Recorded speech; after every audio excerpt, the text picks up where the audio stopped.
Okay, so this is the first play from scrimmage in this game that I was sort of play testing, these rosters real quick. First play from scrimmage, and this is part of the reason why I love All Pro Football 2K8 so much, is because you can just take really any play from All Pro Football and it makes sense. Everything in this game makes sense. You're not sitting here wondering, oh, what the heck are they doing? Why are they doing that for?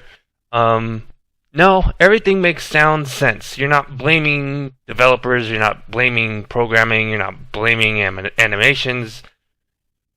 You're looking at the play and you're determining what's going on. Even if there were times when I'm playing All Pro Football and I'm like, man, why did that happen? I always pull up the replay and I look at it and everything makes sense. Defender had his head turned, didn't see the ball coming, or weather affected a play, or a guy missed a block. Like, everything makes sense. And I'm not a guy that knows a whole bunch about football, but even a layperson like me can look at a play from this game and go, okay, yes, that makes sense in logical sense. Not so much football sense, because my football sense isn't that great, but in logical sense, it makes sense. Try to stop saying the word sense. But, okay, so we have, this is a 5-on-5, right?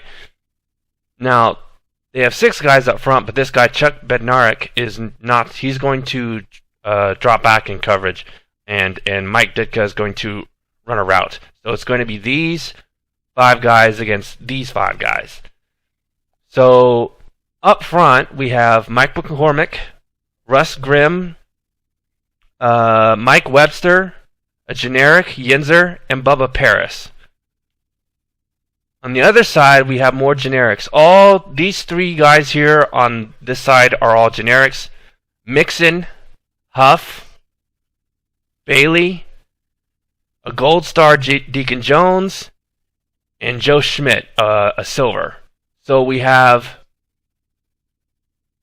4 star players against 2 star players.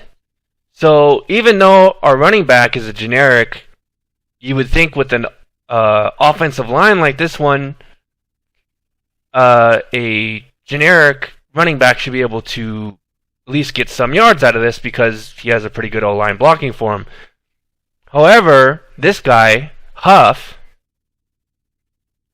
is gonna blitz, but this guy, Mixon, is going to cut in to the only generic on the offensive line, Yinzer. So instead of going forward and matching up against Bubba Paris, Mixon is going to block Yinzer, and he's going to throw a hell of a block on the only weakness on this offensive line. Huff is going to cut in and make a tackle. Makes perfect balanced sense.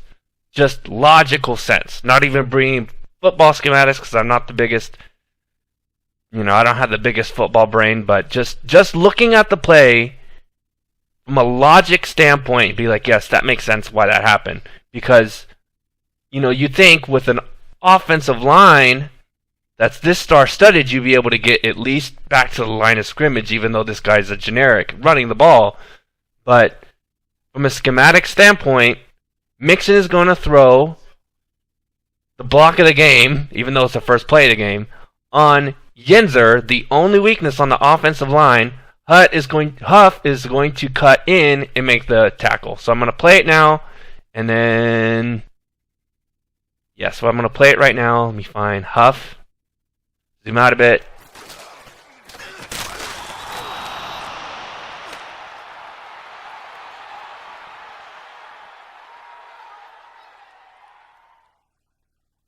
Heck of a block by Mixon, heck of a tackle by Huff, and that is two generic guys stepping up, attacking the one weakness on the offensive line and making a play out of it. Perfect, and it's why I love All Pro Football 2K8. Alright, thank you for watching.